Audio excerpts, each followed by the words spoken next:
What in the world? This thing appears to have, when I hit the record, it zoomed itself back.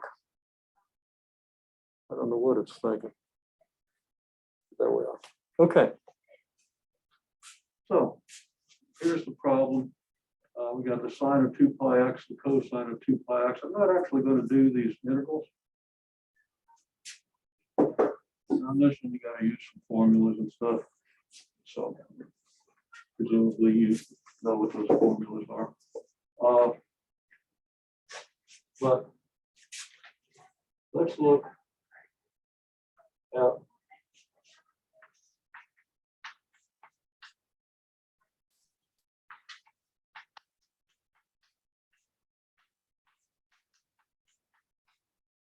and I should have used the pointer braces here for the inner product. That's standard. Sometimes, personally, I don't use that. It's clear from the context. Anyhow, okay. And can't seem to be totally consistent with it. So this is going to be the integral from 0 to 1 product of these functions.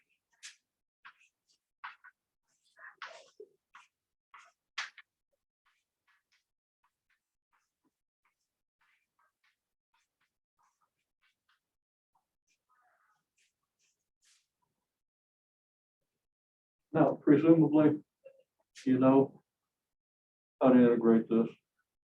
Okay. Then I'm just going to do this by picture.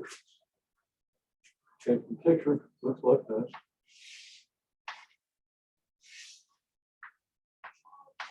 Here's the interval from 0 to 1, and the sine function has a graph. It peaks at 1 and has a negative peak or valley at -1. It's going to come up here. It's going to come down here and do this, right? Here's the sine function. Now, just to compare, I'll let you know perfectly well. The cosine function.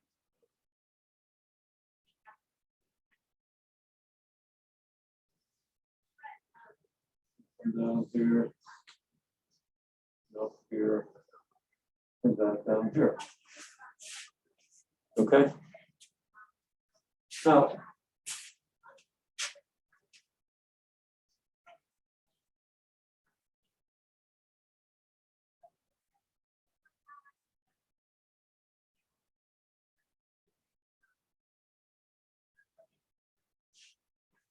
if we look at, there's something wrong with this.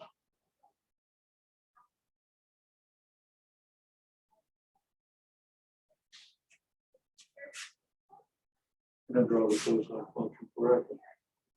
We'll start all over.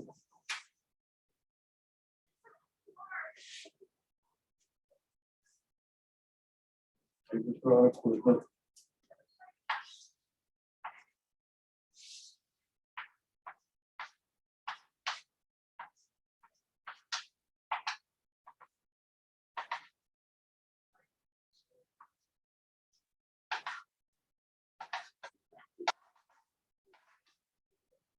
The sine function, you'll do what I said. Cosine function comes through here, down to here, and up to here. Okay. Now, if you look at this part of the graph, just the part that lies within here, and the part that lies within here. Product of the sine and the cosine here is the same as the product of the sine and the cosine here. Okay. And then product of the sine and the cosine within this region is here. Product of the sine and the cosine within this region is again here.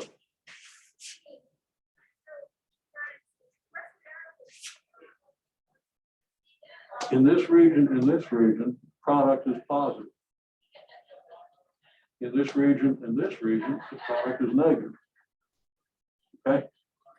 If I reflect this green graph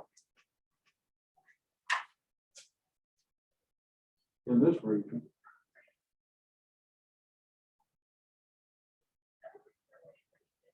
and in this region,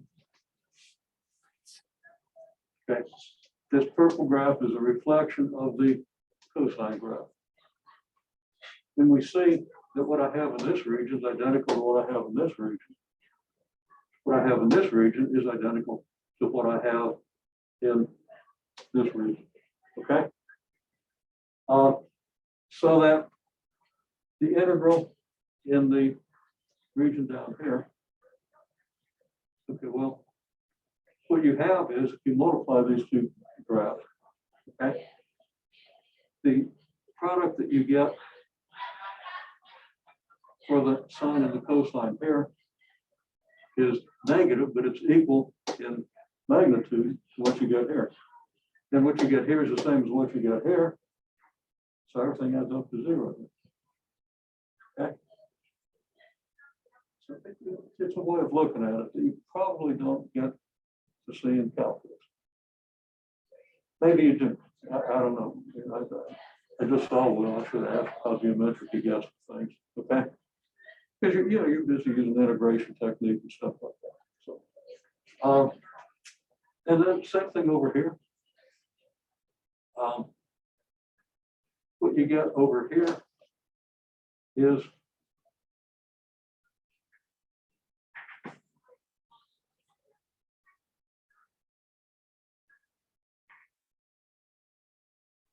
the negative of what you get here. Okay. And again, it gives you 0. What you get here is positive, right? So I guess I could use another color. If I reflect the two graphs, they look like this again, right? Okay. So this is equivalent to this. And this is equivalent to this. And this is the negative of what you get down here. Okay? Negative of the product that you get for this one and this one. So the whole thing adds up to 0. Now, there's a question. I threw another one into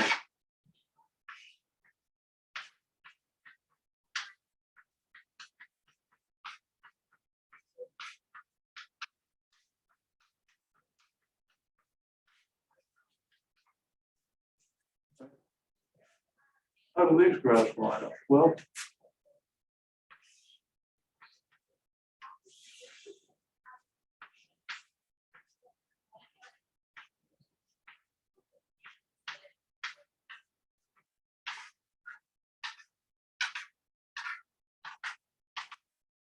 the sine is still what it was. The cosine graph is shifted to the right 5 or 6 units. Well,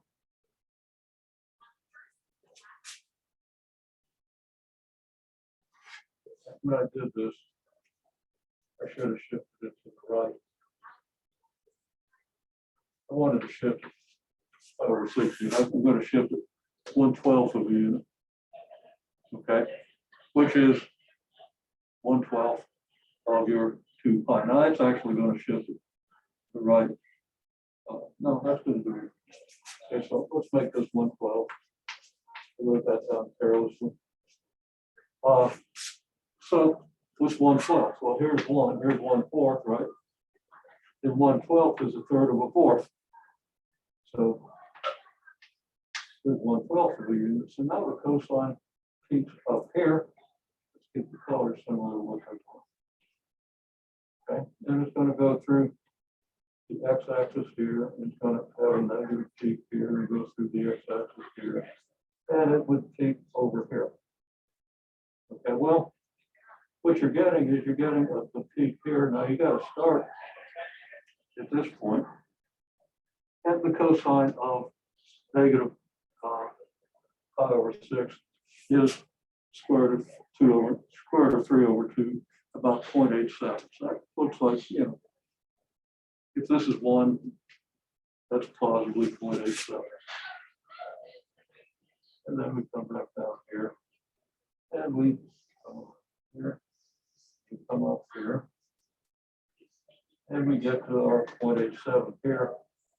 And then this part is not part of what we're really doing, so I'm going to kind of slightly smudge it out. A little heavier than I intended, but there it is. Okay. Now the whole thing gets a little more complicated here, because how do you break this up? But again, your positives are going to outweigh your negatives, are going to be equal and opposite to your negatives. Okay. And you can worry about the geometric argument. I don't want to go too deeply into that, but it's relevant then to the angle between these, because now what's the angle between the vectors? Well, geometrically,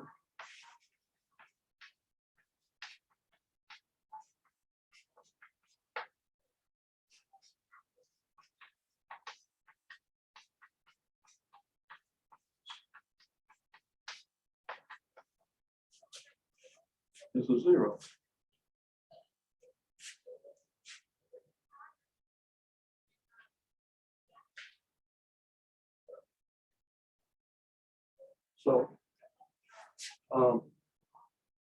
So the angle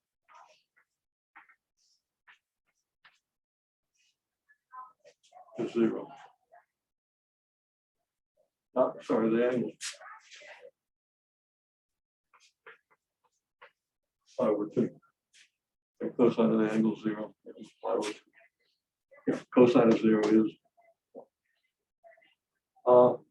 The cosine of pi over 2 is, you know, right there as a graph.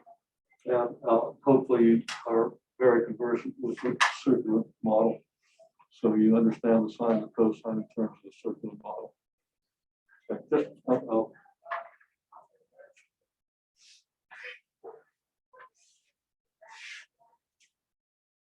okay. If I like colors, this was I've only got a little short piece of chalk. I haven't been away from the board.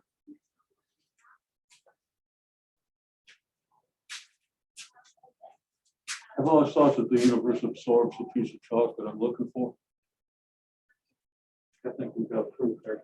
Okay, well, so we've got an angle theta here. And here's the cosine of theta, here's the sine of theta, this being a unit circle. I'll use 1.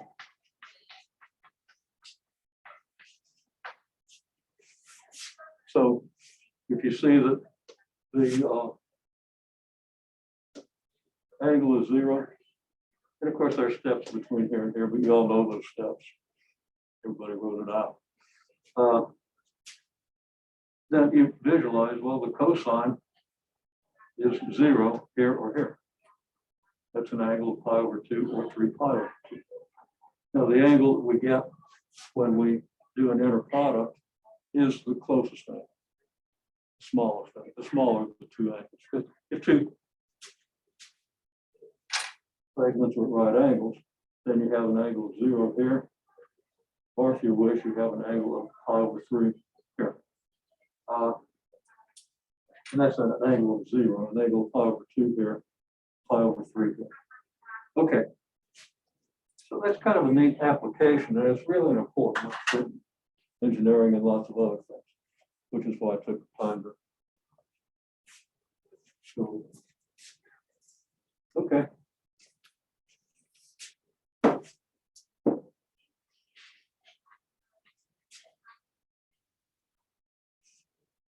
As your book shows you.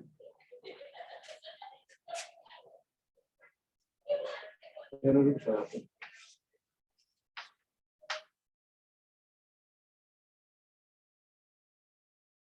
I'll just use sine x, sine of 2x.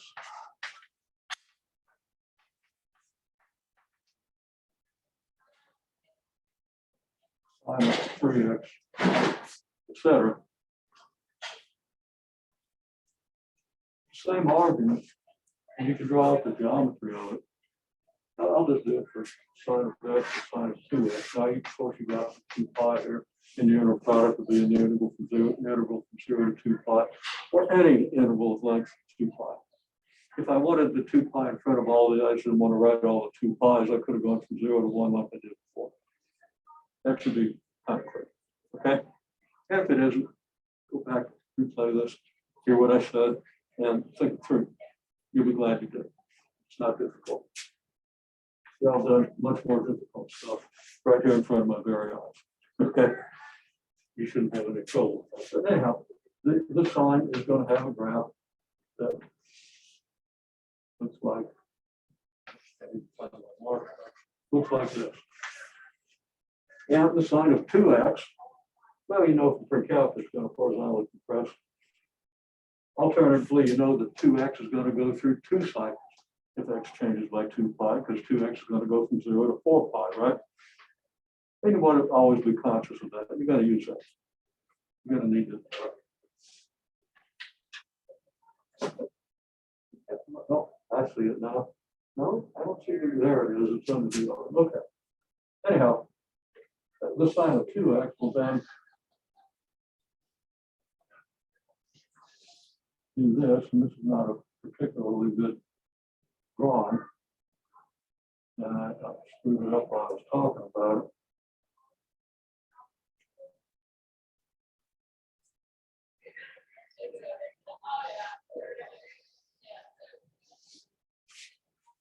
Okay.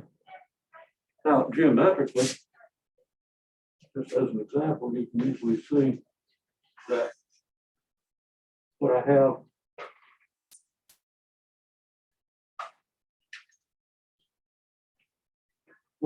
here matches what I have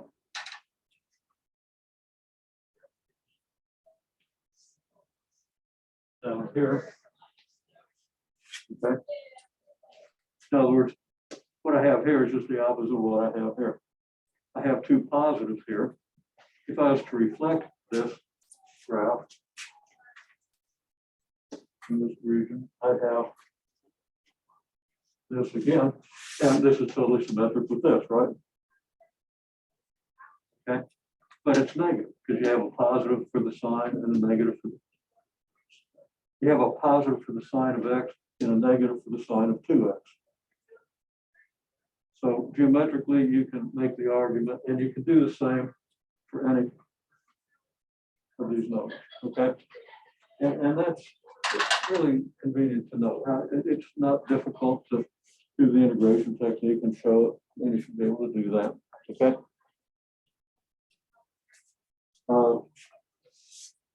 But the geometric argument suffices. So what we have here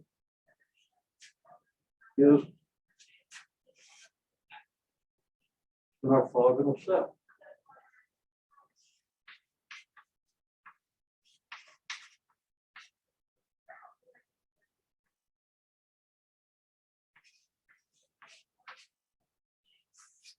Okay, let's call this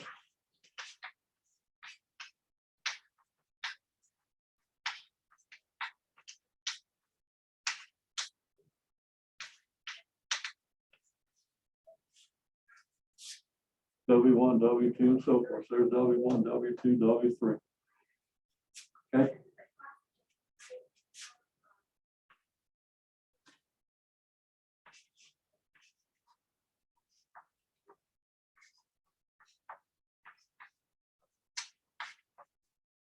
We'll do the dot there. That's not what we do. Okay, WI, WJ equals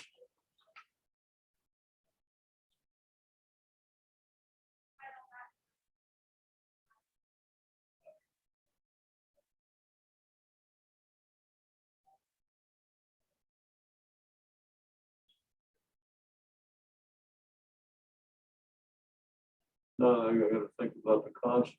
It's a delta ij. Okay. But the integral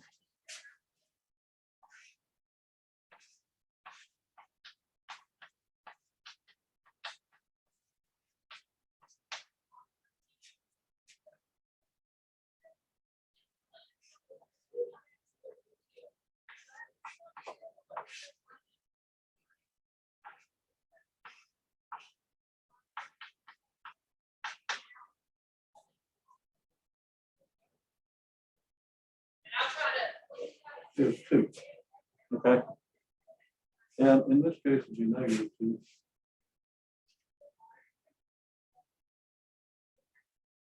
And it's a sine squared, not backslash. Okay.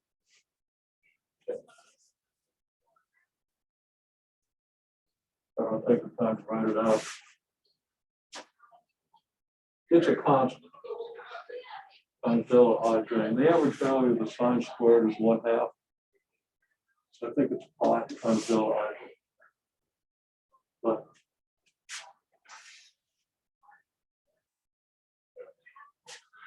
and I should have done that in my head in detail a little while ago.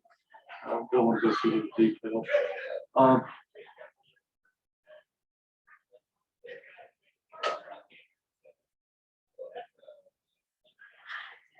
Delta ij is 0 if I equals j, 1 if I is not equal. Delta ij is equal to 0 if I is not equal to j, it's equal to 1 if I is equal to j, right? Okay. Everybody familiar with that? Well, that's a notation in your book. So just to be sure.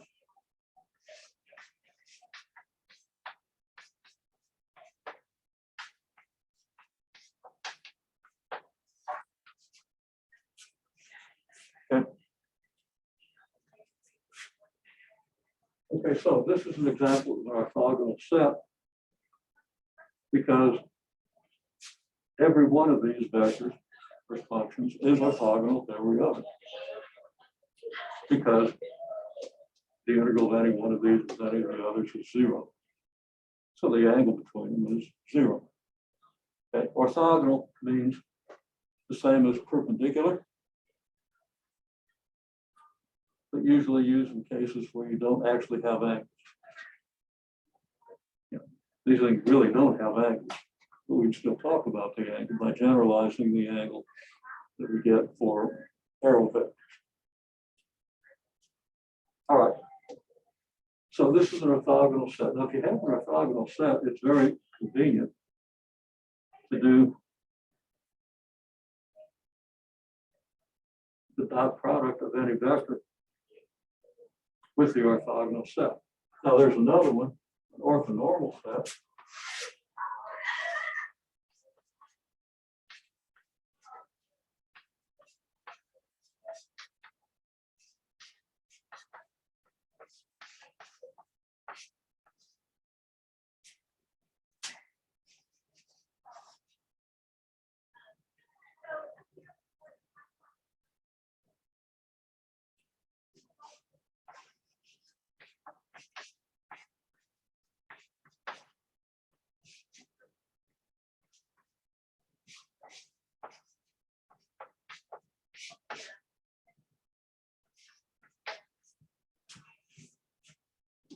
The inner product of every vector in an orthonormal set with itself is 1. Okay. Now, if you have an orthonormal set, this set isn't orthonormal. I think you divide every one of these by 2 and ends up being orthonormal, or 2 pi. Okay. Or pi. Anyhow, if you orthonormalize it, all these have the same integral. I can demonstrate that geometrically. But when you square it, all the terms go up of the axis. Okay. And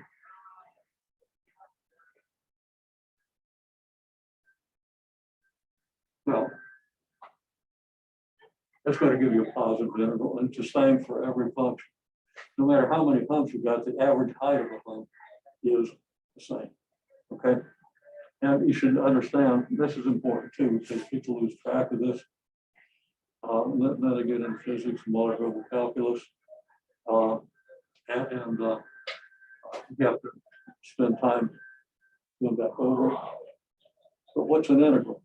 It's a product of the length of the interval and the average value of the function. Okay? Does that sound familiar? You've defined the average value as the integral over the length of the interval, probably. Okay? That's a standard definition. So the integral is the average value times the length of the interval. And the average value of the square of any of these functions, they have identical humps, you just have more of them. But the average value of the function, the average y value for every hump is the same as for every other one. Okay.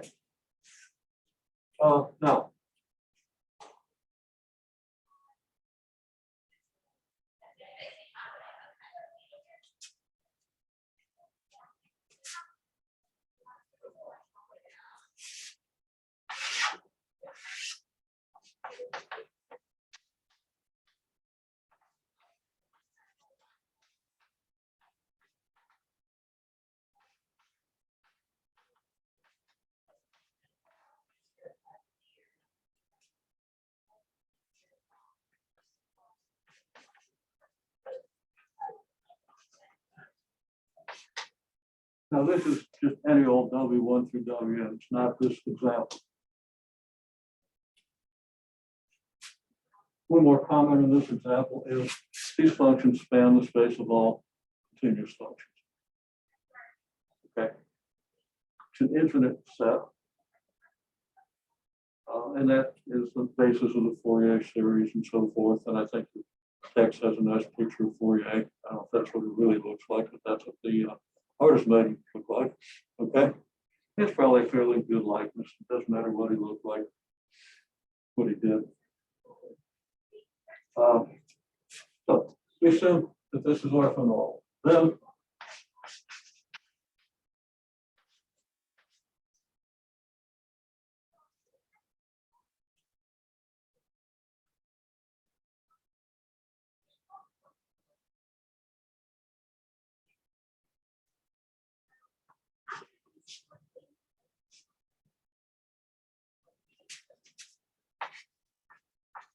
let's make this an orthonormal basis. Okay.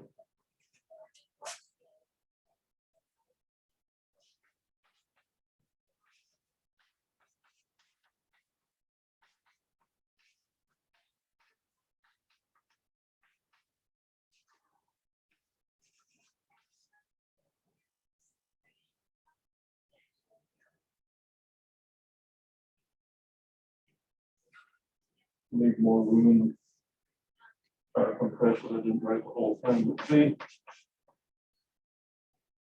equals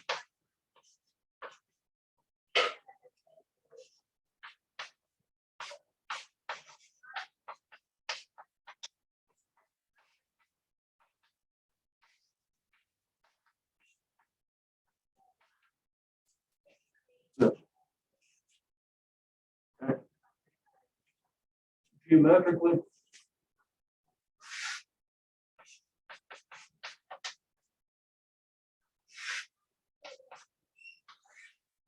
just go into R2. Let this be W1. And let this be W2. Now, let me ask you a question about something, because I kind of missed it.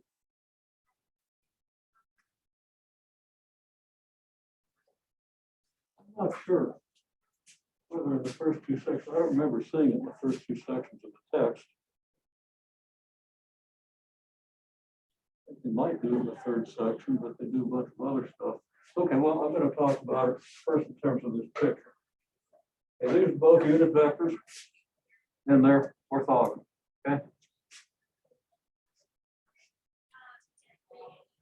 Now, let's say you have some vector V. Well, let's put it up here. Okay, Okay, so here's a vector B. The projection of B on W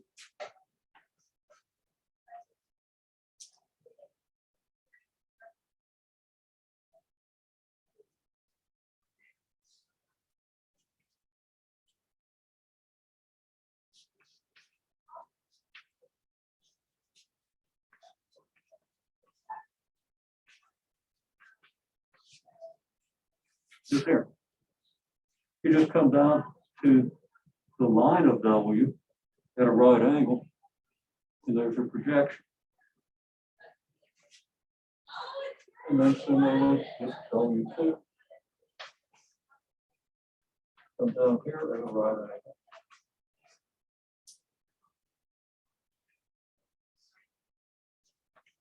And here's the projection.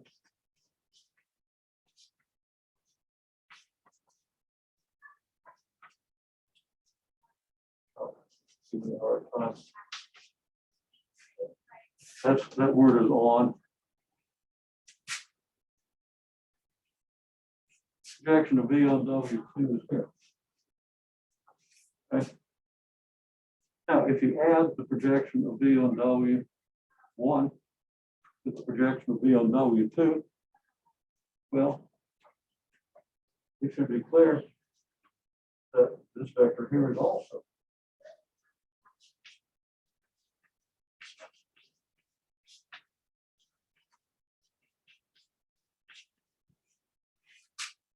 the projection of W. Okay. And this plus this is equal to the original vector. Okay.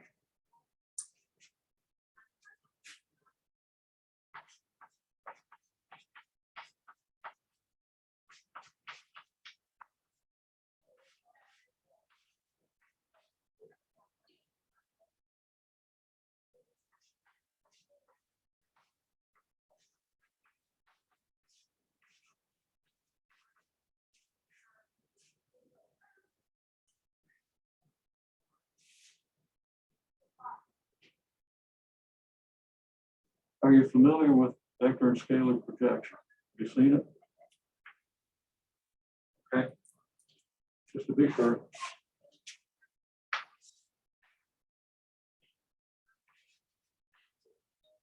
You got W here. And V here. Oh, we got.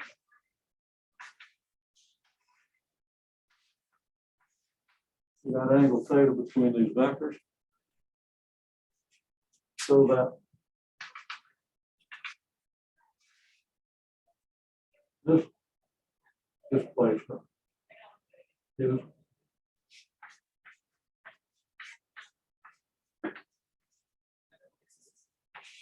magnitude of V cosine theta. See what that was in class? Yeah, I've got some saying yes, some saying no. It feels like I have, and I should know, but I'm not sure. Okay, anyhow, there it is.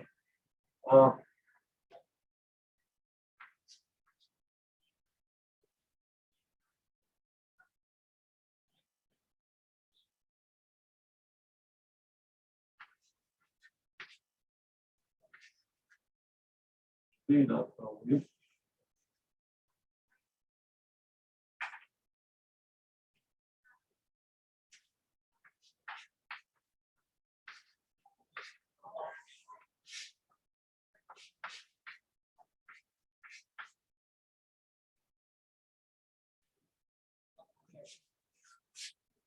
Okay.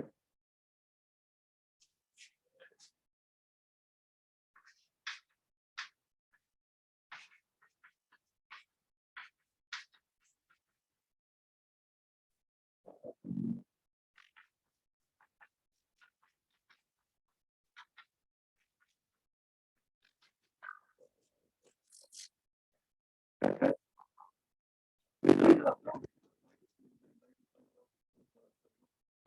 Magnitude of W, you get the magnitude.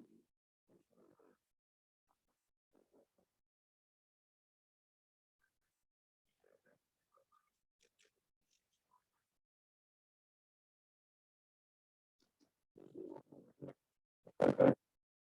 Uh,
how often this is written?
Okay, I think we're set up now. Let's say that we got.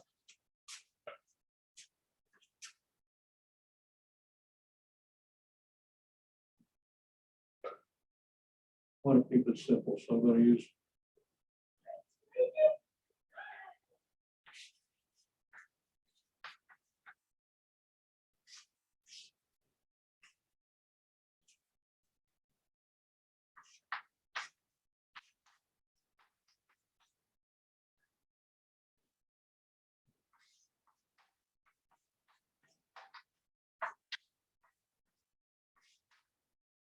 Back to R2, which is the simplest space to understand. Okay. Now, we can call this W1, W2 equals this. Using a standard dot product, the dot product of W1 with W2 is 1. As I dot 2i is 2.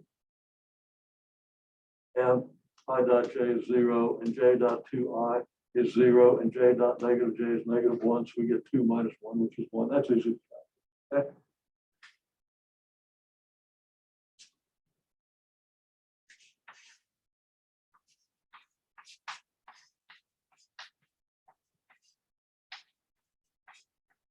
That product is 1, so they're not, these vectors are not orthogonal. That product would have to be 0, and that would put them perpendicular, which is generalized to the idea of orthogonal. Okay. If I had two functions like x squared plus 1 and 3x minus 5, I don't think those are orthogonal. Okay. The ones I gave you for the quiz were not orthogonal. Their dot product wasn't 0. I think you got an angle that is probably in the order of 24 degrees or 0.4 radians. Okay, didn't check everybody's answer to that, but everybody had the right expressions and right procedure, which was perfectly satisfactory to me right now. Okay. So there's your basis. And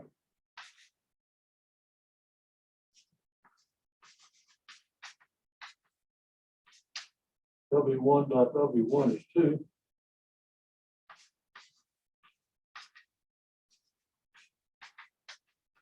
W2 dot W2 is 3. I just did that in my head. I might be wrong, but I think it was right. So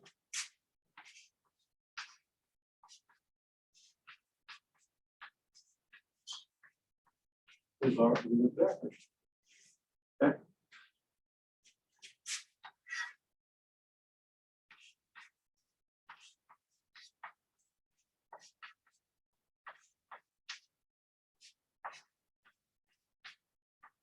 To get an orthogonal basis,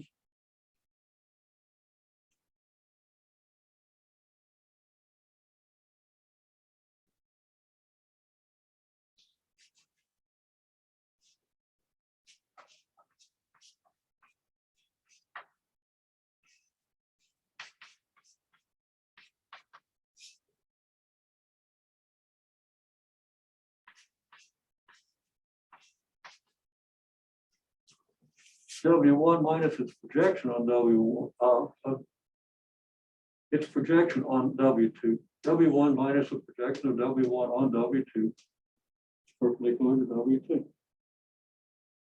Let's see geometrically why that might be and make sure I'm writing it correctly. Okay, so if we've got W1, which might be here, then W2,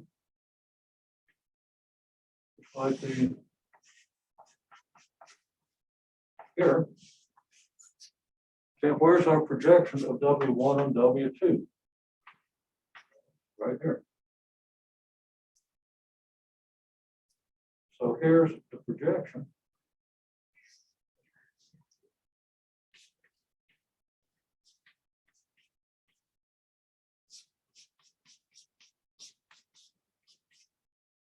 Of W1 on W2, purple vector down there. Well, if we come up here,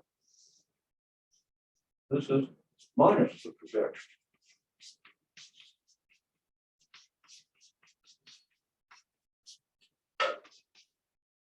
Okay. So that this vector here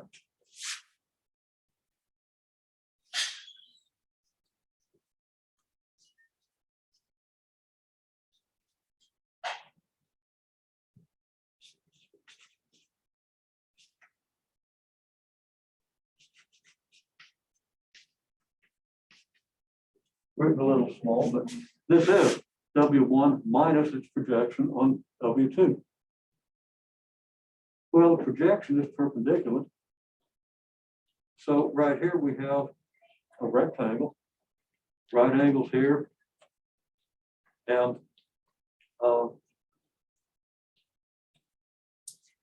you projected a right angle, so this is a right angle. This is parallel to this, so this is a right angle. Okay? So the other angles have to be right angles. Okay? In particular, this one.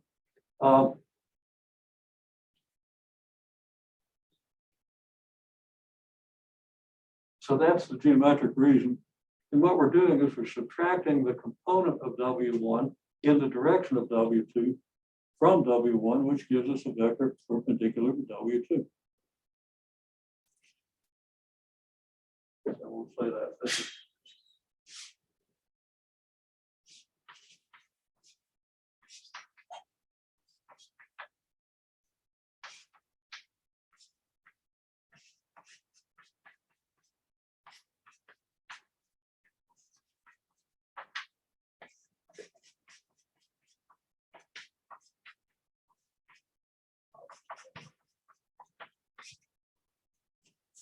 Okay.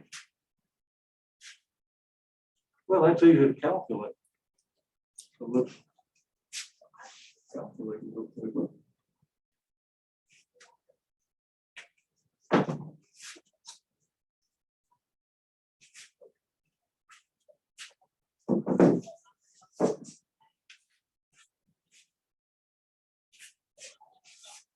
Look at these vectors.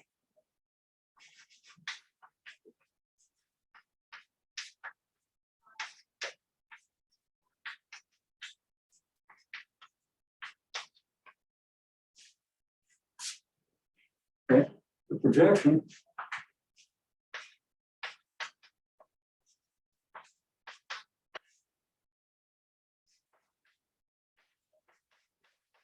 remember, this gives you W1 cosine theta, right?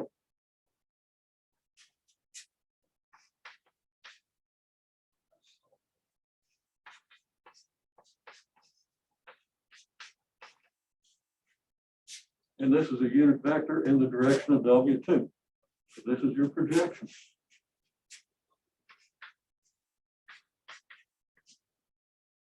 Okay, well, W1 dot W2 is what? Magnitude of W2, I said was 3. Well, let's just make sure 2I dot 2I is 4, right? And negative J dot negative J is 1. It's not negative 1. So I was wrong here. It was 5. Better have the right magnitude, better have the right numbers. We're going to test these to make sure they're perpendicular, right?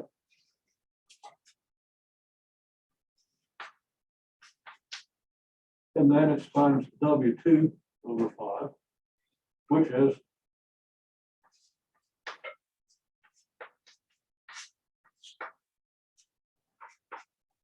and I should have substituted for W1 on the go ahead and do that. So I don't have to write an extra line.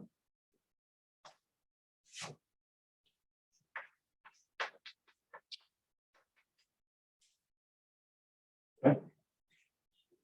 And then that's I plus J minus 2/25 of I plus 1/25 of J. Now, if you look at these vectors, like I didn't actually sketch them, I thought I had. See? Apparently, the universe absorbed my sketch, or my memory is wrong.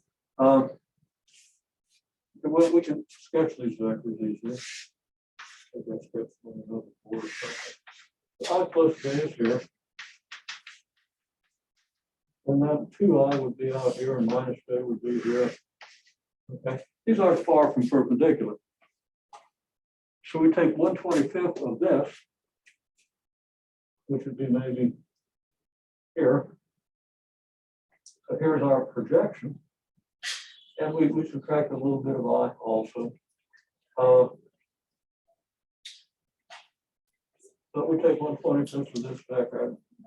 That comment is irrelevant. So we subtract this projection. Here's our projection, we subtract it, and now we have a vector here. It should be perpendicular to this one. My sketch is a little distorted, so it isn't really perpendicular. This should have been a little lower, so the angle should have been a little bigger. But it makes a certain amount of sense geometrically. These are small fractions because these things are close to perpendicular. I don't have to subtract a very big vector from this one, get one perpendicular to this.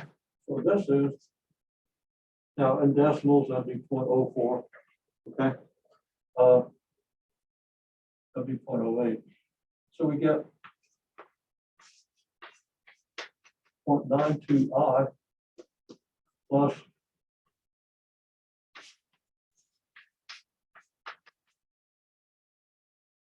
1.04j.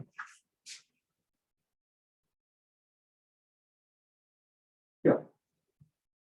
No, I don't like that. Never mind, yeah, I do. Okay, there it is. Okay. Now let's just test. Is this perpendicular to this? Okay.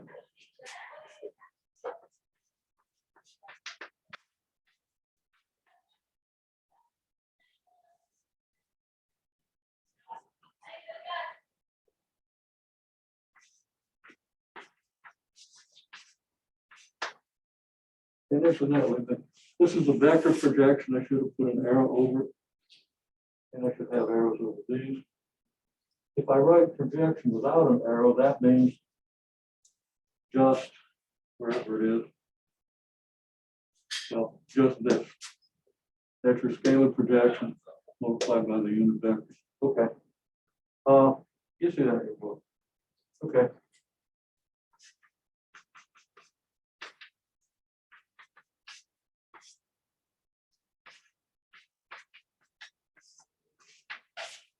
So this dot product equal to 0. Well,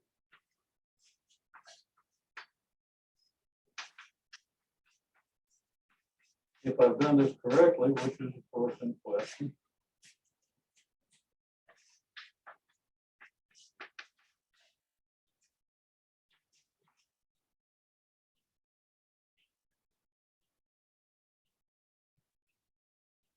that's going to give me 0, is it?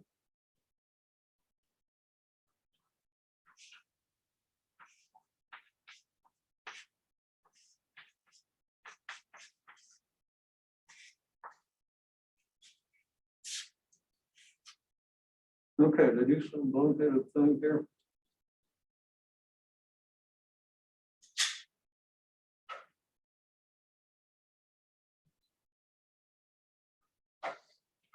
Well, I'm not going to check my numbers. You can repeat this with the right numbers because it's got to work. Let me see.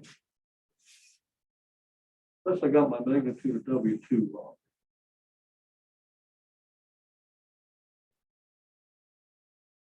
But that's 2, no, it's the square root of 5. Magnitude of W2 is square root of 5, it's not 5. Magnitude of these is what it says. If it's a square root of 5, then it would still work.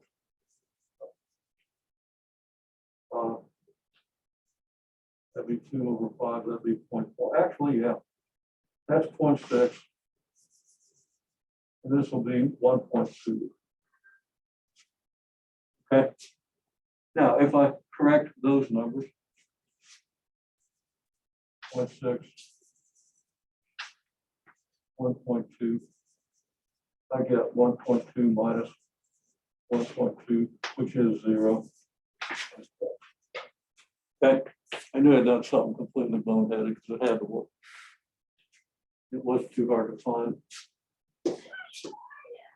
Wrote this down carelessly. We understand why it's a square root. Okay. Now, if you have a set of 3 vectors like in R3, or a set of n vectors, well,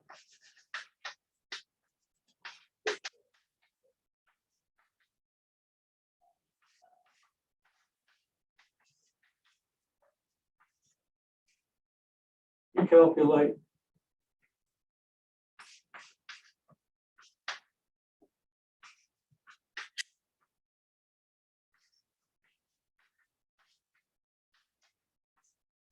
W1 minus its projection on W3, and now you replace W1 with this, right? Okay.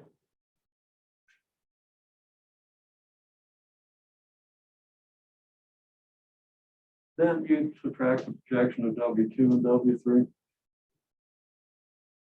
But then you have to subtract the projection of W2 on W1 or on this vector, okay? So you do like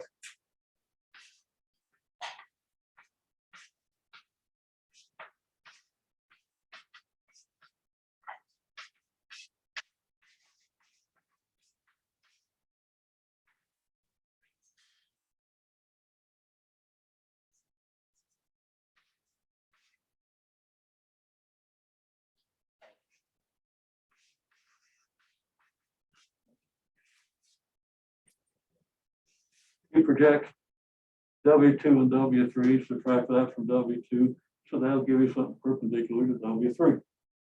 But it's not necessarily perpendicular to W1, right? And then you subtract the projection of W1 on the W2, where the W1 is now what you replaced, okay? So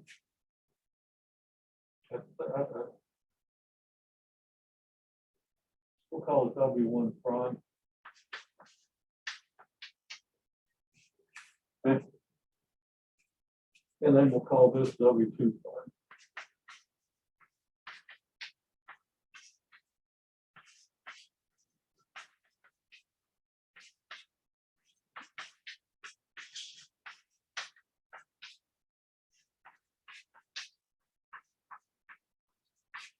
So this set is now orthogonal. Now we really like a set to be orthonormal. What I got to do is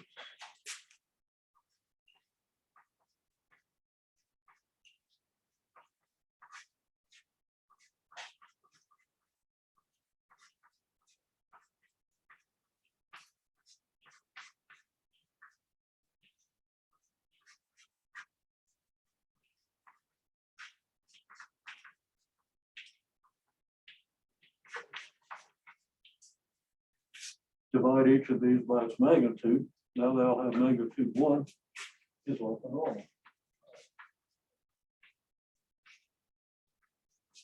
I didn't leave myself time to explain it for 2 minutes over time. I'm going to let you go. But as your book says, it demonstrates this. Then it says a lot of times it's better to just orthonormalize or to normalize these vectors, make them unit vectors from the start. And then a lot of times your calculations come out simpler. It's simpler to go through the process. And that's a pretty obvious idea that I don't think you're going to have any trouble with. Okay, very good.